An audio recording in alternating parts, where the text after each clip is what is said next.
Sarah Martinez adjusted her worn denim jacket as she stepped through the gates of Fort Independence, her white sneakers crunching softly on the pristine gravel. At 28, she looked nothing like the polished cadets who marched across the compound in their designer tactical gear.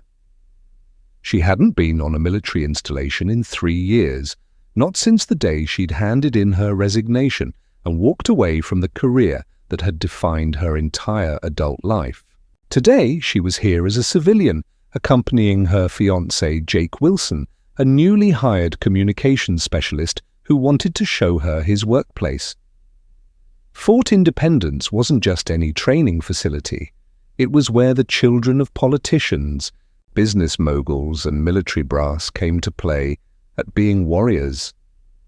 Every surface gleamed with money and influence, state-of-the-art command centers, dormitories that rivaled 5-star hotels, and training grounds equipped with technology worth millions. The cadets wore gear that cost more than most people's annual salaries. Their weapons bore family insignias, their boots were handcrafted Italian leather, and their arrogance matched their trust funds. This was where future leaders were supposedly molded and family dynasties continued. Sarah carried only a simple messenger bag containing a water bottle and a paperback novel. She walked with quiet confidence, her eyes automatically scanning the facility, noting security patterns, weak points, strategic positions. Some habits never fade. The stares began within seconds. A cadet lounging against a military vehicle pushed his expensive sunglasses up and sneered. "Did someone's housekeeper get lost?" he announced, loudly enough for his friends to hear.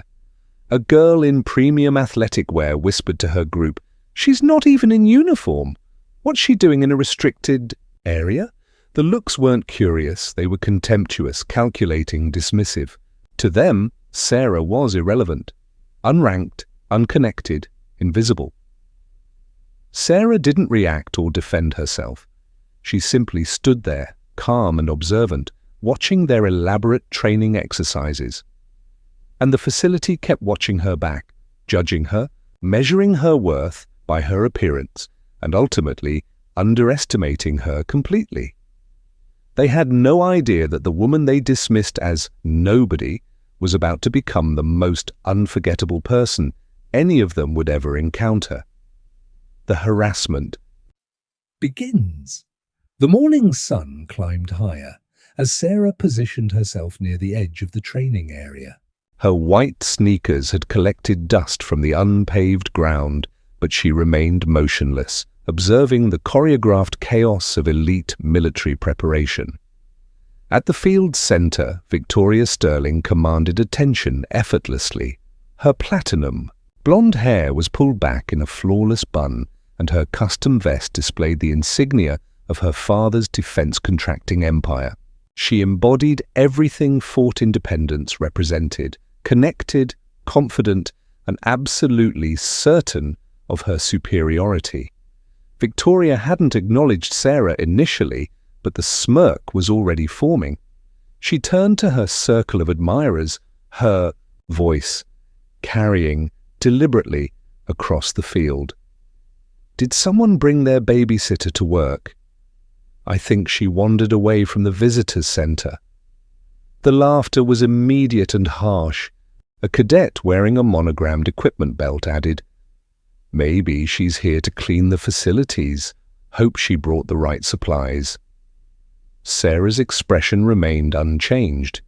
She'd endured far worse than teenage cruelty, but something cold settled in her stomach as Victoria approached, her expensive boots clicking on the concrete.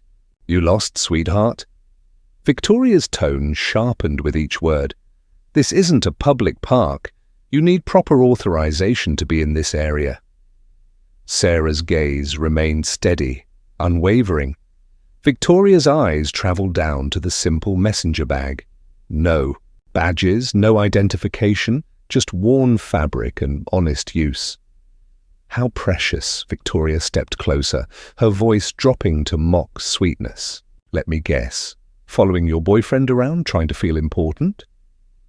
Several instructors nearby exchanged glances but remained silent. One junior supply officer even chuckled softly, encouraging Victoria to continue. Without warning, Victoria grabbed a sports drink from a nearby cooler and poured it over Sarah's sneakers.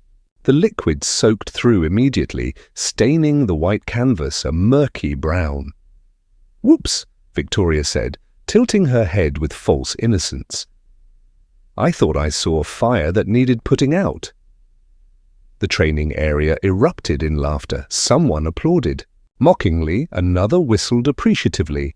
A cadet tossed a training dummy's helmet toward Sarah's feet, shouting, "Take cover, civilian!"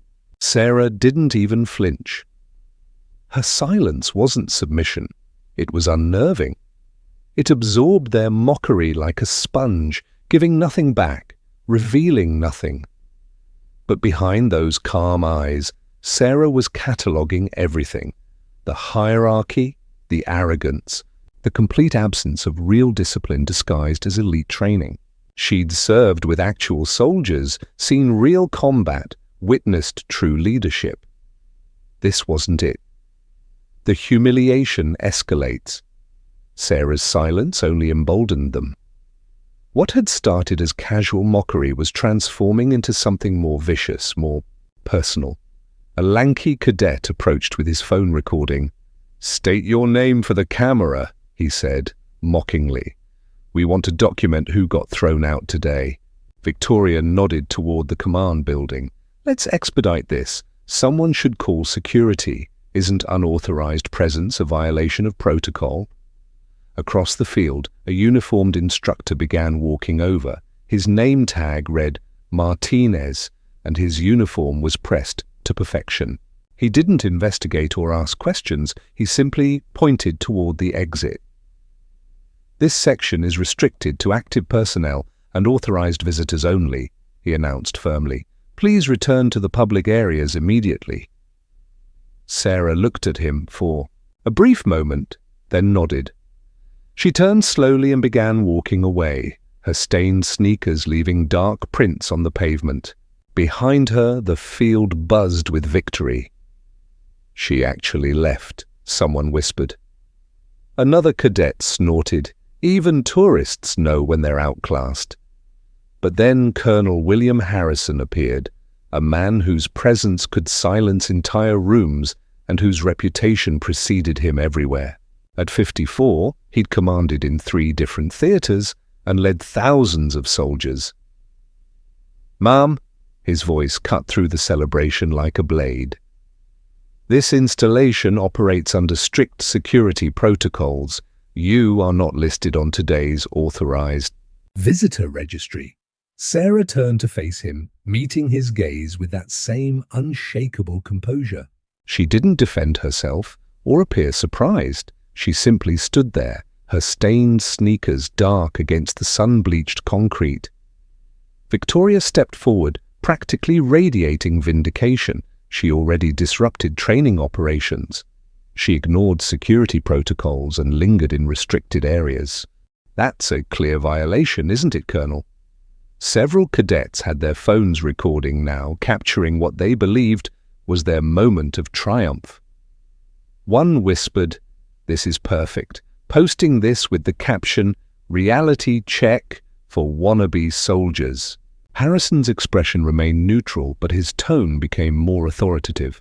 "You need to exit the training facility immediately." Sarah didn't argue. She adjusted her messenger bag strap and said quietly, "I understand." Victoria gave an exaggerated wave.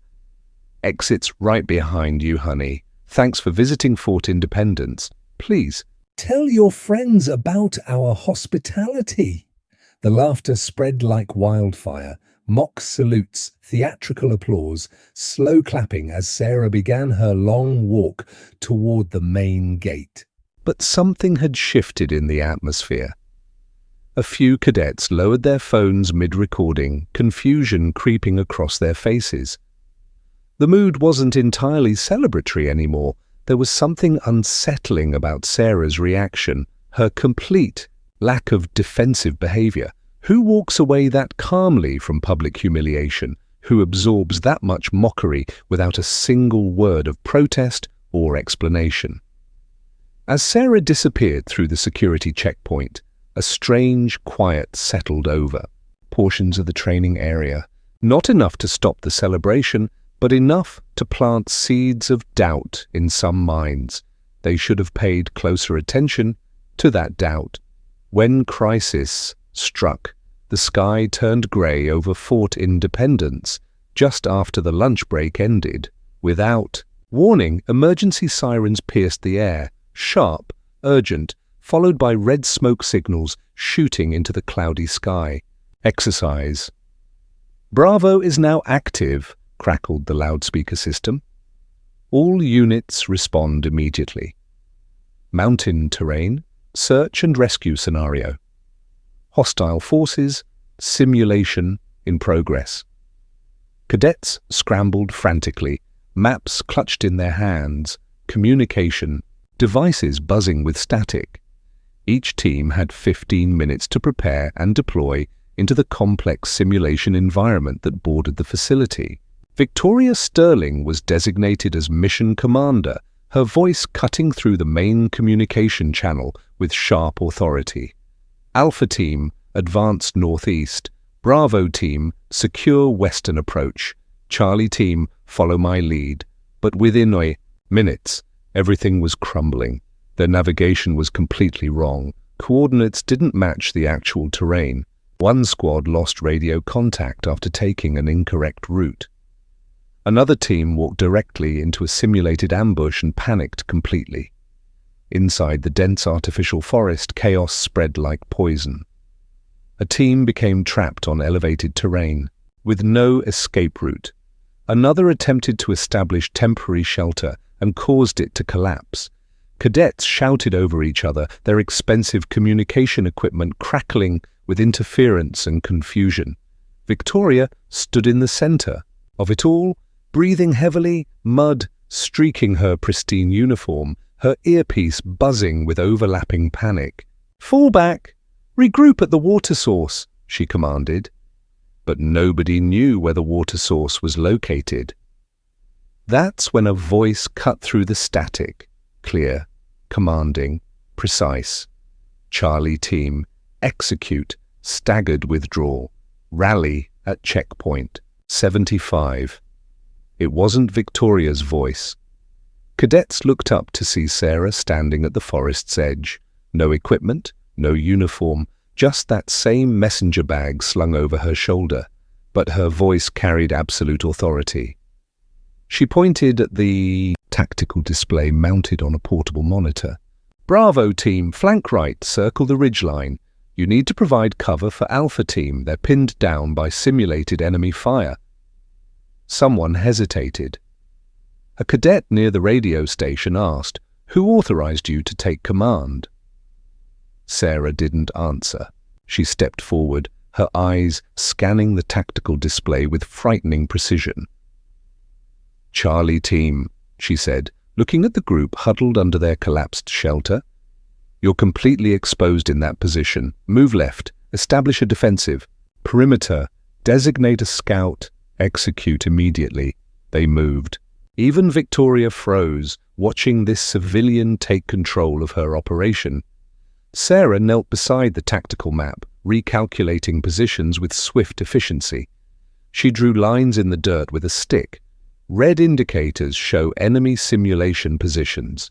You're being systematically surrounded. If you delay, this scenario ends in complete tactical failure. She raised her head, her gaze sweeping the confused faces around her. "I can extract you from this situation, but you listen, you follow orders, or you fail." Nobody argued. Something in her tone, her presence, made disagreement impossible. For the next 30 minutes, Sarah orchestrated a complete tactical reversal. Her commands were surgical, strategic, flawless. And for the first time in Fort Independence's history, a simulation ended with 0 casualties and perfect mission execution. The truth emerges. The debriefing facility was packed beyond its normal capacity. Cadets stood pressed together, instructors whispered in clusters, and everyone's attention kept returning to the command screen still displaying the final simulation results. Colonel Harrison stepped to the front, clearing his throat. Before we proceed with standard protocol, one critical question requires an answer, he announced. Who assumed operational command of that mission? Silence stretched like a taut wire. Then Sarah stepped forward, quietly, calmly. I did, she said simply. The reaction was immediate. Heads snapped around. Some gasped audibly. Others stared in complete disbelief. This was the same woman they'd mocked hours earlier, the intruder they'd driven from the facility. Harrison studied her intently. You're not on our personnel roster. You're not military staff. Explain your actions. Sarah didn't blink. She stood, with her arms relaxed, her voice perfectly steady. My name is Sarah Martinez. I served 8 years in Army Special Operations. I held the rank of Major Delta Force Unit 7 through 4 high-risk deployments overseas. The facility went completely silent. No movement, no whispers, nothing. I resigned 3 years ago after a mission failure that resulted in casualties, she continued, her voice never wavering, including my closest friend and teammate. I haven't worn a uniform since that day. An instructor near the back took a slow, shaky breath. A cadet lowered her gaze, suddenly unable to meet Sarah's eyes. I didn't come here to take command, Sarah said, looking around the room. I came to observe my fiancé's workplace. But when your operation collapsed, I did what I was trained to do. I provided leadership. You followed it. We completed the mission. Successfully, simple, honest, undeniable. That's when they heard it, the low rumble of rotors, distant but growing louder. Outside, dust began swirling across the landing area as an unscheduled military helicopter descended, its rotors shaking the very foundations of the facility. The aircraft door slid open, boots hit the ground with military precision. And then, stepping into full view, came General Robert Hayes. 4 stars gleamed on his collar, steel-grey eyes surveyed the scene, and every step he took radiated absolute authority. The cadets stared in shock. The instructors froze completely. Hayes walked past the line of stunned officers, heading straight toward the debriefing facility with singular purpose. He entered, stopped directly in front of Sarah, and did something that shattered every assumption in the room. He saluted her. A clean, sharp, respectful military salute. Sarah returned it without hesitation, muscle memory taking over. Gasps rippled through the facility like electricity. Victoria Sterling shrank back into the crowd, her face pale with shock. Hayes turned to address the room, his voice carrying easily without being raised. 2 hours ago, I received multiple reports regarding misconduct at this installation. Reports of targeted harassment, public humiliation, and disrespect directed at a guest. He paused, his gaze sweeping the silent crowd. A woman, a former officer, a decorated veteran. Another pause, and my daughter. The reckoning. The facility went absolutely silent. You could have heard a pin drop on the concrete floor. General Hayes continued, his voice steady but carrying an edge that made everyone stand straighter. You mocked her clothing. You questioned her right to be present. You recorded her humiliation for your entertainment. His gaze found Victoria in the crowd. She tried to shrink back further, but there was nowhere to hide. But while you were laughing, Hayes said, she was observing. While you were failing, she was solving your problems. While you proved you couldn't execute a successful mission, she demonstrated what real leadership looks like. He turned to Colonel Harrison. I want a complete investigation, names, footage, witness statements. Anyone involved in the harassment of my daughter will face immediate disciplinary action." Victoria stepped forward desperately. "General, Hayes raised a hand, cutting her off. "You lost control of your own mission, you failed to maintain unit cohesion, and you participated in the public degradation of a decorated veteran." His voice didn't rise, but it filled every corner of the facility. "Miss Sterling, your dismissal from this program is effective immediately. Your father's government contracts won't help you here." Victoria's mouth opened, then closed. Her perfect appearance suddenly looked disheveled, her confidence completely evaporated. Hayes faced the room again. "This installation is supposed to develop leaders. Real leaders don't lead through inherited privilege or expensive equipment. They lead through competence, through earning respect, through proving themselves under pressure." He looked back at Sarah, who had remained perfectly composed throughout the entire confrontation. She didn't seek command today, she earned it. When your mission collapsed, she stepped up, because that's what real soldiers do. They serve, even when nobody asks them to. Colonel Harrison spoke up, his voice firm. "All privileges will be reviewed immediately. Training access will be suspended for those involved. Performance evaluations will be postponed pending full investigation." The cadet who had poured the drink on Sarah's shoes sat down heavily, his hands trembling. The one who'd recorded her exit had already deleted the video from his phone. Across the room, a staff officer removed her headset, unable to look anyone in the eye. The junior supply officer who had laughed at Sarah's expense found himself studying, his boots with sudden intensity. Sarah simply stood there, not triumphant, not vindictive, just steady. She'd been through real battles, real consequences. This was just another day to her. Hayes turned to her one more time. "Command wants you back," he said quietly. "They've been monitoring this situation. Your country could use your skills again." Sarah shook her head with a faint smile. "I'm finished. With war, Dad. I just came to see Jake's workplace." He nodded once, understanding completely. Outside, the sky had cleared, the dust settled. Inside the facility, for the first time all day, no one questioned who belonged and who didn't. The final truth, as the crowd began to disperse, the full impact of what had happened settled over Fort Independence like a heavy blanket. Word spread rapidly through the barracks, the dining facilities, every corner of the installation. The woman they'd mocked wasn't just a veteran.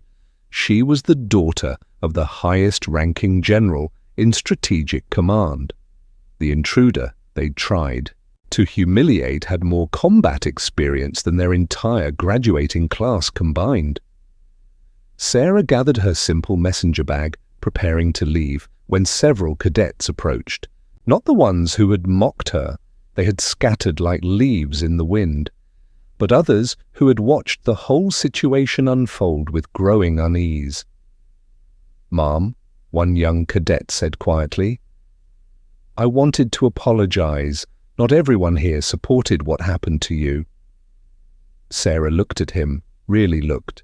She saw something in his eyes that reminded her of the soldiers she used to command. "What's your name?" "David Chen, ma'am." "I'm here on academic scholarship, not family connections." She nodded. "There are good people here, David. Don't let today make you think otherwise, but remember, real strength doesn't need to prove itself by tearing others down."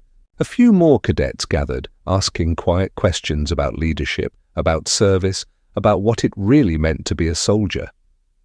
Sarah answered each one thoughtfully, her voice gentle but authoritative. Colonel Harrison approached as the informal, gathering wound down. He held out a file folder. "The review board has a proposal," he said. "Guest instructor position, 1 semester. The cadets could learn something from you." Sarah took the folder but didn't open it. "They need to learn how to listen first," she said. "How to respect people regardless of what they're wearing or where they come from. Would you be willing to teach them that?" Sarah looked around the installation one more time, at the expensive equipment, the polished surfaces, the privilege that coated everything like paint. Then she looked at the few cadets still standing nearby, the ones with genuine curiosity in their eyes instead of entitled smugness. "I'll consider it," she said finally. Later that evening, Victoria Sterling packed her belongings in her luxury quarters. Her dismissal meant immediate departure from the program. Her father's frantic phone calls had gone unanswered by the review board. She found herself thinking about Sarah's silence, her composure, the way she'd commanded respect without demanding it.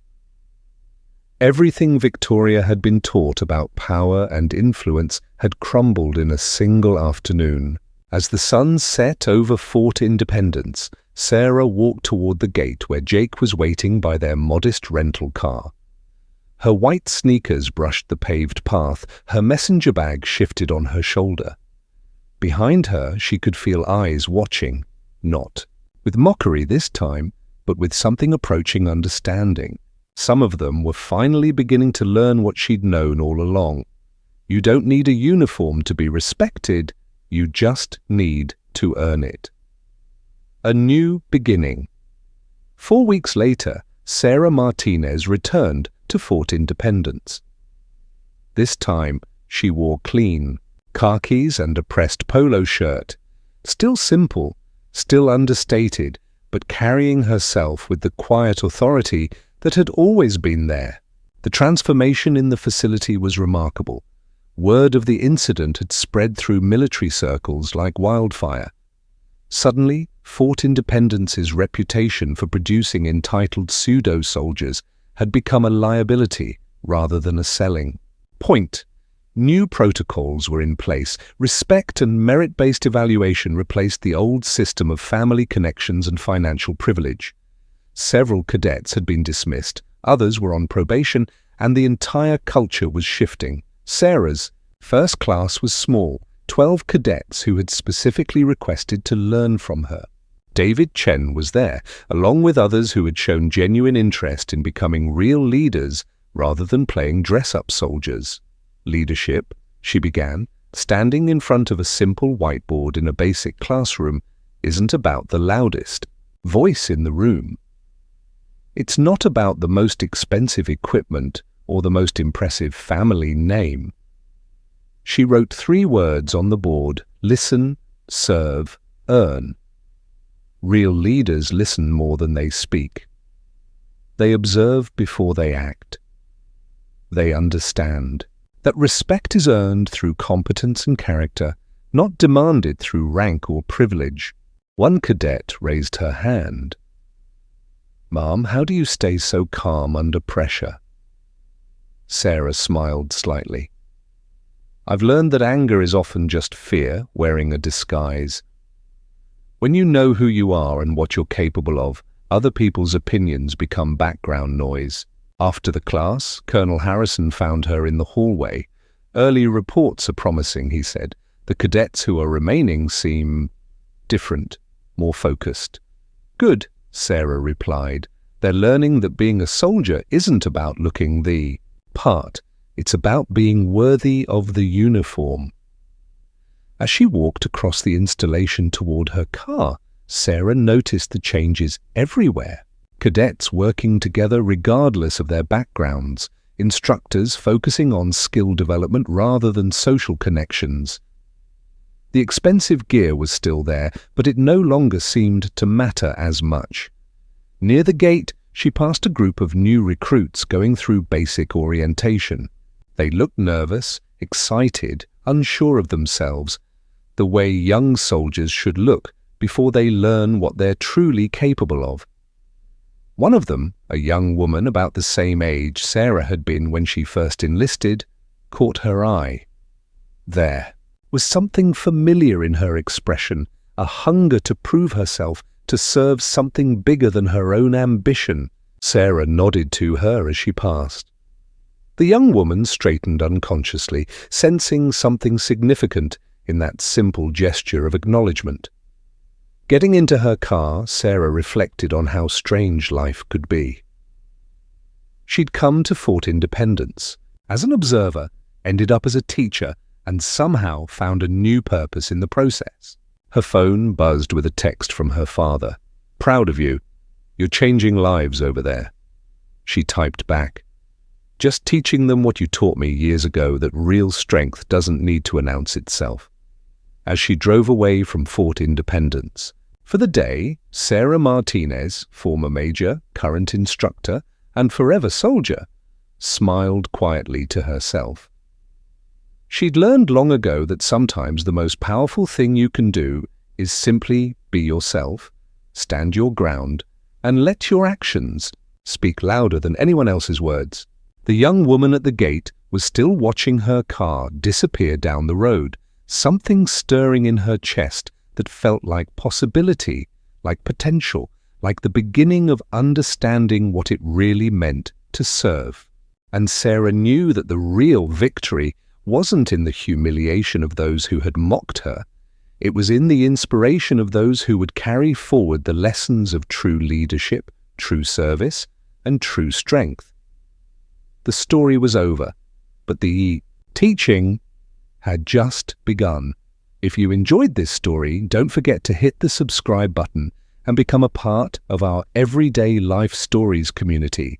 Where are you watching from? Drop a comment below.